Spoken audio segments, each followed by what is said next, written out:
This is a quick walkthrough on how to install Fedora 20.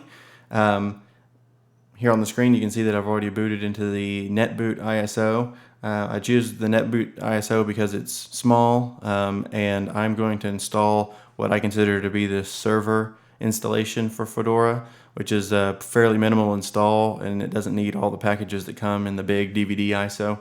So I just do the NetBoot ISO and let it download the packages that are needed. So we'll just walk through this real quick.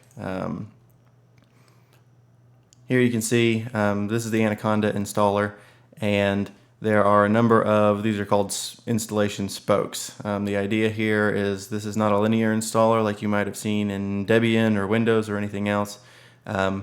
You can see all the things that need to be done as part of the installation process on this one screen.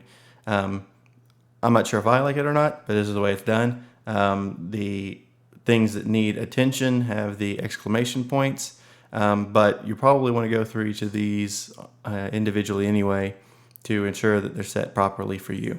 So I'll set the time. I'm in the central time zone. Keyboard English, good. So here under software selection, we don't want the full GNOME desktop. We're just going to be trying to do a headless server install. So that really trims down the number of packages we need. So if you scroll down to the bottom of this base environment list, you can see a minimal installation.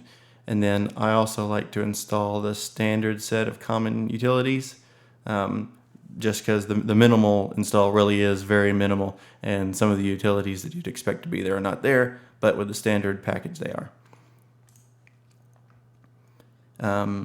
The next thing to check out is the installation destination. It'll have, in this case, I've got one hard drive here. When you click done, it'll ask you whether you want to do the automatic partitioning or whatever else. I like to do basic standard partition. So I'm going to go, I want to review it in standard partition, and then do continue. This takes me into the partition manager here. So I like to start off with doing the create the partitions automatically and then tweak them from there. So this is actually pretty close to what I would install. Typically, the swap by default is a percentage of the drive. I just like to cap it at 2 gigs. So you can change it there. You can go into the desired capacity, type in 2 gigs, hit update settings, and you see that the swap drive has changed to 2 gigs now. Now you have some unused space in the partition table. You can go into your root directory now, and instead of typing in an exact number, trying to figure out exactly what it was, you can just type in 100%, and it'll use all remaining space for your root partition. So that looks good. Well, this shows all the changes that it's going to make. Accept. In here, if you have a static IP or something like that, you need to change your DNS servers, then you can go in here and change those here. There's a configure button. You can click here and you can change IPv4, IPv6 settings, whatever you like to fit your particular need. Also tucked away down here, I didn't notice it the first few times, is the host name. So you can set the host name during installation right down here. So we don't have any more exclamation points on any of the spokes. That means we're cleared to install. You can hit begin installation down here in the lower right corner. So it'll start the installation process down here. If if this is a test machine or something like that, and you don't care about the root, you don't care about security, having the root account enabled, you can set the root password here, or you can create an administrative user over here, in which case the root account won't have a password, and the only way to access root privileges will be through sudo using this user. So we can just come in here, we'll go on default. And if you're going to do that, make sure you make this user administrator. And then give it a password.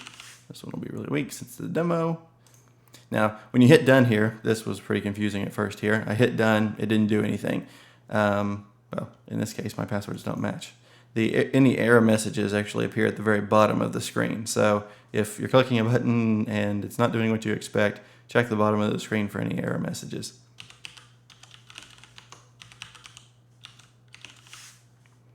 Okay, so now my passwords match, but it says my password is weak.